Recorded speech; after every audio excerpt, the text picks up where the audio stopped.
இந்த வேட்பாளர் யாரும் பெரிய வாரிசு இல்ல. தொகுதிக்கு எவ்வளவு கொடுப்ப? 20 கோடி செலவு பண்ணுவியா? கட்சிக்கு எவ்வளவு கொடுப்ப என்று வாங்கி கொடுக்கல.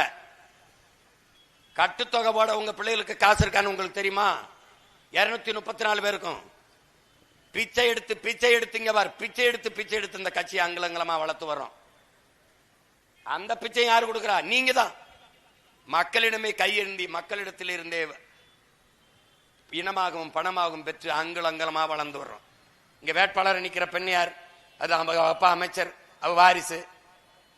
பல தலைமுறையா அப்பா அமைச்சரா இருந்தார். அப்புறம் அவர் வயசாகி போச்சுன்னு மகளுக்கு அப்படிலாம் சீட்டு கொடுக்கல. கலையெந்திரின்னு என் தங்கை வழக்கறிஞரா படிச்சுட்டு போட்டி போடுறா. அவளோட திறமையான வேட்பாளர் யாராவது போட்டா, நேர்மையான வேட்பாளர் போட்டா நீங்க அவங்களுக்கு போடுங்க. என் தங்கச்சியும் போட்டா அவங்களுக்கே போட சொல்றேன். போட்டா சொல்லு பாப்போம், சொல்லு பாப்போம். என்ன இது?